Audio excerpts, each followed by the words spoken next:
एक बरसाना में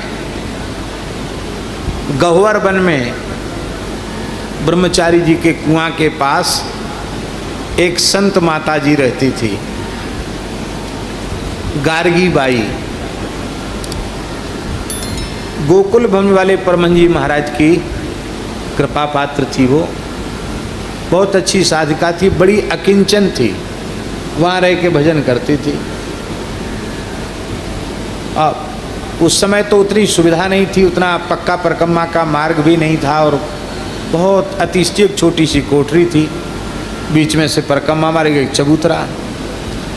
उसने महाराज जी से कहा कि महाराज जी, मैं एकदम गरीबनी हूँ, कुछ नहीं है मेरे पास, भिक्षा से चुटकी अन्न आ जाता है, आटा उसी से गुजारा होता है, मेरी सामर्थ्य बिल्कुल नहीं है, पर मेरे मन में भागवत जी की कथा सुनने की इच्छा है, तो आप हमको बरसाने में कथा सुना दो। और बोली 1500 रुपये है हमारे पास। कितना? एक पीपा तो आटा है, एक पीपा भर के आटा है, 15-16 किलो होगा, और यह कम होगा। आटा तो कुछ ज़्यादा आ जाता है, बट पीपा में कम वजन आता है, हैं? हाँ, 10-12 किलो होगा, हैं? हाँ, एक पीपा आटा तो बोले कोई बात नहीं, और आ जाएगा, और 1500 रुपया है हमारे पास, तो इतने में हो जाए। महाराज बोले ये भी नहीं लगेगा, कोई बात नहीं, हो जाएगी कथा, कोई बात नहीं, हो जाएगी, पैसा तुम रखो अपने पास, कोई बात नहीं, रखो।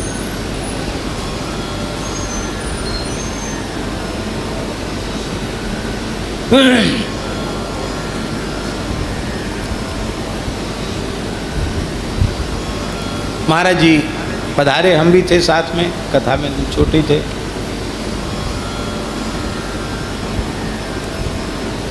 एक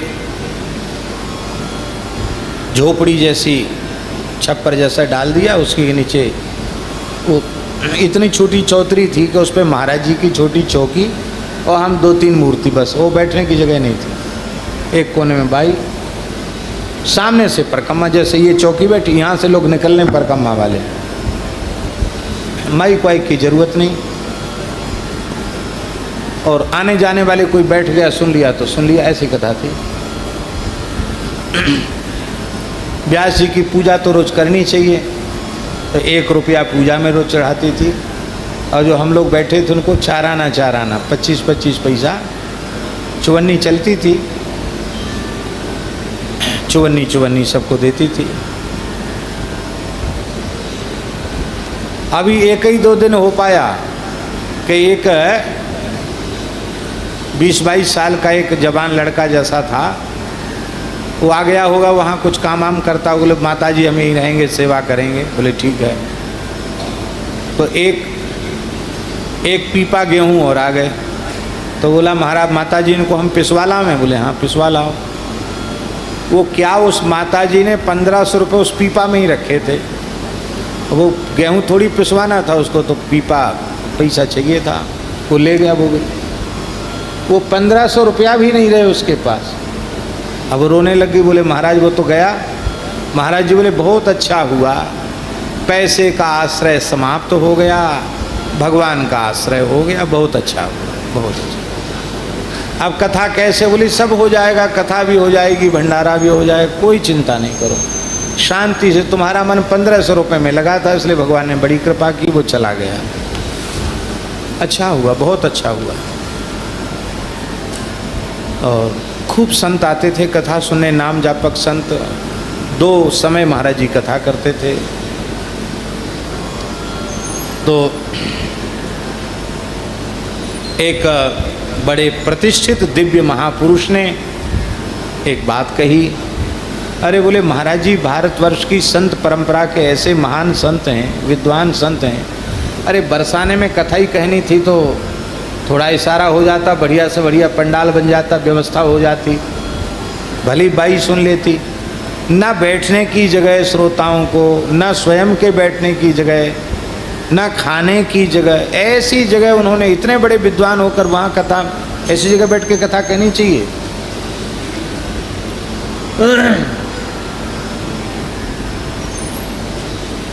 महाराज जी ने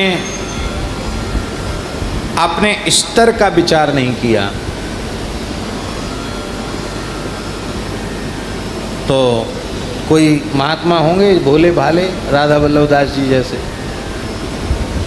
उनके सामने बात हुई, भोले भाले महात्माओं के मन में पचती नहीं, वो कह देते हैं। उन्होंने आके महाराज जी से कहा, महाराज जी अमुक महापुरुष आपके लिए कह रहे थे कि बताओ, ऐसी गरीबनी भिखारिन के यहाँ कथा कहने चले गए, इतने बड़े महात्मा, भक्तमाल का भाष्य किया, इतने संस्कृत ग्रंथ लिखे, इतने अच्छे विद्वान, ऐसे बैठ गए आके, खाने का भी ठिकाना नहीं, वहाँ बैठ गए आके। महाराज जी ने कहा बहुत विनम्रता से, उन संत से कहा, उन्होंने जो कुछ कहा है अपने विचार से बिल्कुल ठीक कहा है, पर दास का निवेदन ये है कि जिसने अपना कोई स्तर भीतर से स्वीकार कर रखा हो उसका स्तर घटेगा और बढ़ेगा, और जिसने अपना कोई स्तर ही स्वीकार नहीं कर रखा है उसका क्या घटेगा और क्या बढ़ेगा।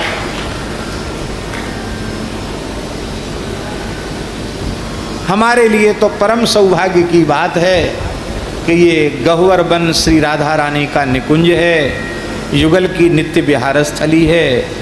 यहाँ सब जितने वृक्ष हैं, लताएं हैं, सब महान रसिक सिद्ध संत हैं। यहाँ के पक्षी भी सब मुनिगण ही हैं, और ये सब श्रवण कर रहे हैं कथा का। हमारे इतने पुण्य कहाँ थे कि हम यहाँ एक रात भी रह सकें।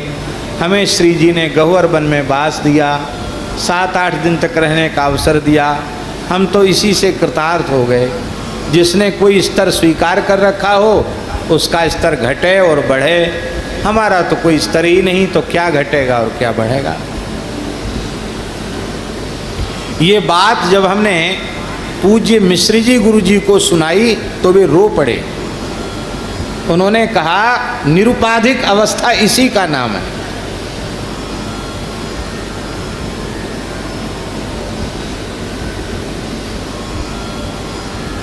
इसी को निरुपाधिक अवस्था कहते हैं।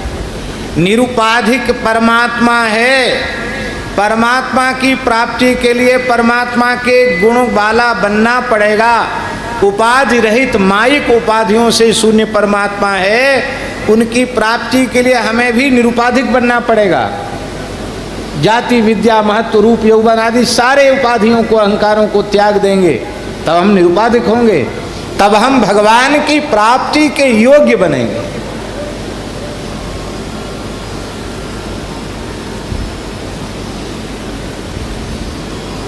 तो सम्मान निरादर आदर ही सब संत सुखी विचरंति में।